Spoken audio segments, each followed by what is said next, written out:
Seigneur soit avec vous. Et avec votre esprit. Évangile de Jésus-Christ selon Saint Luc. Gloire à toi, Seigneur. Luc chapitre 11, versets 14 à 23. En ce temps-là, Jésus expulsait un démon qui rendait un homme muet. Lorsque le démon fut sorti, le muet se mit à parler, et les foules furent dans l'admiration. Mais certains d'entre eux dirent: c'est par Belzébuth, le chef des démons, qu'il expulse les démons. D'autres, pour le mettre à l'épreuve, cherchaient à obtenir de lui un signe venant du ciel. Jésus, connaissant leurs pensées, leur dit: tout royaume divisé contre lui-même devient désert. Ces maisons s'écroulent les unes sur les autres. Si Satan lui aussi est divisé contre lui-même, comment son royaume tiendra-t-il? Vous dites en effet que c'est par Belzébuth que j'expulse les démons. Mais si c'est par Belzébuth que moi je les expulse, vos disciples, par qui les expulsent-ils? Dès lors, ils seront eux-mêmes vos juges. En revanche, si c'est par le doigt de Dieu que j'expulse les démons, c'est donc que le règne de Dieu est venu jusqu'à vous. Quand l'homme fort et bien armé garde son palais, tout ce qui lui appartient est en sécurité. Mais si un plus fort survient et triomphe de lui, il lui enlève son armement auquel il se fiait, et il distribue tout ce dont il a dépouillé.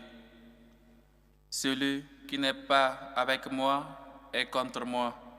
Celui qui ne rassemble pas avec moi disperse.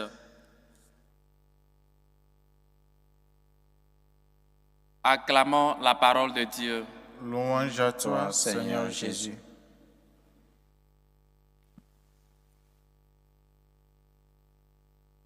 Dans notre vie de tous les jours, Dieu ne cesse de faire les miracles.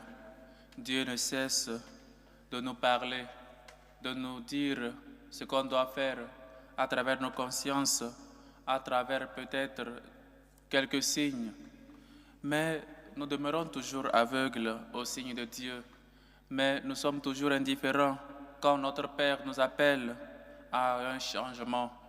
Et surtout, nous sommes ces enfants-là, ingrats, ces enfants qui n'écoutent pas leur papa et qui, malheureusement, n'obéissent à rien.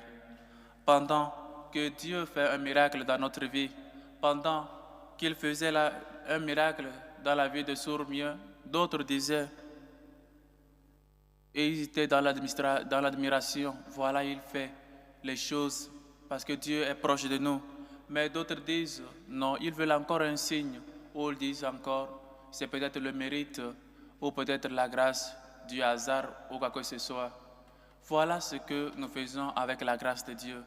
Voilà ce que nous faisons quand Dieu nous comble de ses biens, de ses grâces, plusieurs fois, ou souvent, nous les attribuons à notre propre mérite. Nous les attribuons au fruit du hasard, au fruit de notre mérite, au fruit de pas mal de choses. Mais nous ne les attribuons jamais à la grâce de Dieu. Nous ne les attribuons jamais au doigt de Dieu qui ne cesse de faire de bien dans notre vie. Nous prenons les dons de Dieu contre Dieu. Nous prenons les dons de Dieu et nous les attribuons peut-être aux personnes, peut-être aux guérisseurs que nous avons vus, ou pas mal d'autres personnes qui n'ont rien à voir avec notre grâce, avec la grâce que Dieu nous a faite. Et donc, chers frères et sœurs, il faut dans ce temps de carême et toute notre vie de chrétien faire un discernement. Il faut qu'on sache discernir, il faut qu'on sache peut-être laisser passer, peut-être tamiser, laisser passer l'important et retenir ce qui est peut-être sale et jeté. Il faut peut-être dans notre vie mettre de la passoire, savoir faire des tris, savoir trier. Parce que pas mal de fois dans notre vie, Dieu ne cesse d'agir. Mais malheureusement, nous attribuons ces grâces-là à autres personnes. Nous ne reconnaissons jamais le doigt de Dieu dans notre vie. Seulement le souffle de vie que nous avons chaque matin, chers frères et sœurs, c'est un miracle. Pourquoi nous demandons les grâces ou des signes à Dieu?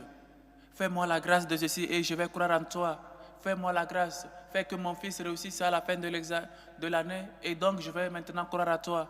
Fais que peut-être j'ai cette grâce que depuis longtemps je te prie.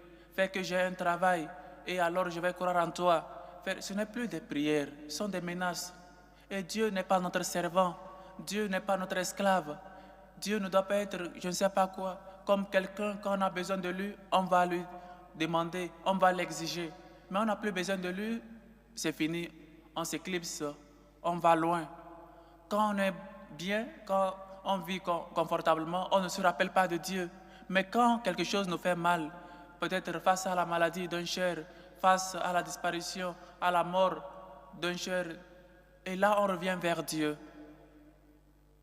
On ne peut pas tout le temps être comme ces enfants qui rentrent dans un supermarché, voient des chocolats et se tirent au sol pour commencer par pleurer afin que le papa l'achète. On doit cesser dans notre vie de toujours aller vers Dieu seulement pour lui demander, d'exiger des signes que vraiment il nous aime. Et le dimanche passé, on a dit dans la deuxième lecture, peut-être pour un juste, quelqu'un peut mourir, mais nous sommes pécheurs, nous avons été toujours pécheurs, mais Dieu livre à mort son Fils pour toi et pour moi. Quel signe donc nous voulons, chers frères et sœurs? Dieu nous aime. Il faut que nous apprenions à faire cette adhésion, à que notre foi puisse passer des épreuves et être pure. Parfois, au moment de souffrance, au moment où notre foi est mise à l'épreuve, voilà les moments où nous cessons tout, nous abandonnons tout et nous nous éloignons de Dieu. Parfois, peut-être tes amis qui se moquent de toi parce que tu es chrétien, parce que tu ne fais pas la vie que tu faisais avant.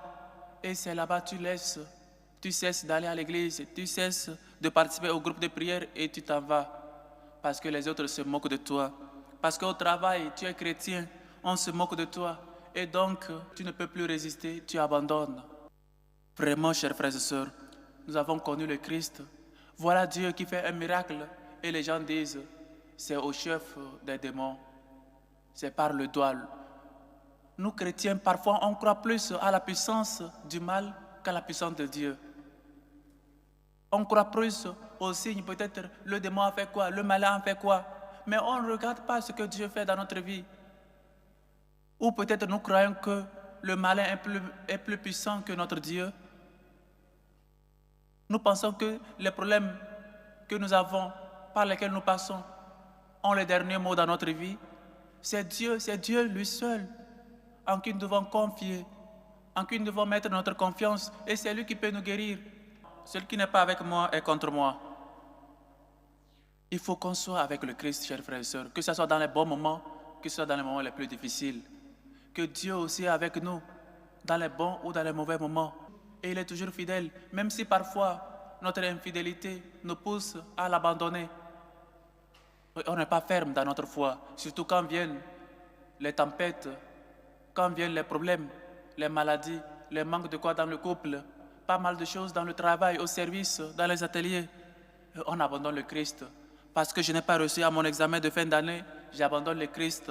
Parce que s'il était vraiment Dieu, s'il avait cette puissance, il allait me faire réussir. Ça ne marche pas comme ça. On ne peut pas tous les jours menacer Dieu ou tous les jours penser qu'être chrétien signifie manque de problèmes. Être chrétien ne veut jamais dire manque de problèmes, mais c'est savoir marcher, même avec les problèmes, dans la joie, pour arriver au Christ. Parce que lui, en premier, a porté sa croix, qui n'était même pas la sienne, mais la nôtre. Dieu veut que nous puissions venir à lui. Il sait qu'on a des problèmes. Ce n'est pas un Dieu lointain, c'est un Dieu proche. Il sait de quoi nous avons besoin. Chers frères et sœurs, le malin, le démon n'est pas plus puissant que Dieu. Dieu peut tout. Dieu peut nous guérir avec les blessures intérieures, guérir des liens du démon. Mais il faut qu'on s'approche à lui. Il faut qu'on, dans notre cœur, dans notre intérieur, faire l'acte de foi chaque jour. Et malgré peut-être les moments de souffrance, confier, mettre notre confiance en lui. Toujours crier comme Pierre, Dans la mer, quand il marchait vers Dieu, il a eu peur. Il dit, Seigneur, sauve-moi. Crions, mais pas un cri de désespoir, mais un cri de confiance. Un cri parce que nous savons que nous crions ou nous marchons avec quelqu'un qui ne nous abandonne jamais. Chers frères et sœurs, faisons le discernement. Sachons bien les œuvres de Dieu dans notre vie et peut-être les tentations qui viennent du malin. Et sachez que Dieu n'est pas l'auteur de ce qui nous arrive de mauvais dans notre vie, mais peut-être de notre infidélité, parce que parfois nous ne nous confions pas trop, nous ne nous confions pas au Seigneur. Que Dieu, lui qui est puissant, lui qui est plus puissant que le malin, que le démon, lui qui peut expulser les démons, qui fait parler les miens, lui qui veut qu'on marche toujours proche de lui, comme ces enfants qui marchent proche de leur Père et se sentent en confiance, lui qui ne cesse jamais de faire des miracles dans notre vie et qui ne cesse d'expulser les démons, les tentations dans notre vie. Que le Seigneur nous aide et que nous puissions nous aussi être unis, parce que si on est unis au Christ, rien ne sera nous arriver, rien ne sera nous manquer. Celui qui n'est pas avec moi disperse. Il faut qu'on soit unis au Christ. L'unité pour que le monde croie. Lui-même l'a dit, Père, qu'il soit un, comme lui, il est un avec le Père, et que nous puissions aussi participer à cette union, parce que c'est seulement unis au Christ que nous pouvons faire des merveilles, unis au Christ que nous pouvons vaincre les tentations, le malin, et toujours faire le discernement de savoir le bien qui vient toujours de Dieu. Que le Seigneur nous aide et que sa miséricorde nous réconforte. Loué soit Jésus-Christ. À jamais.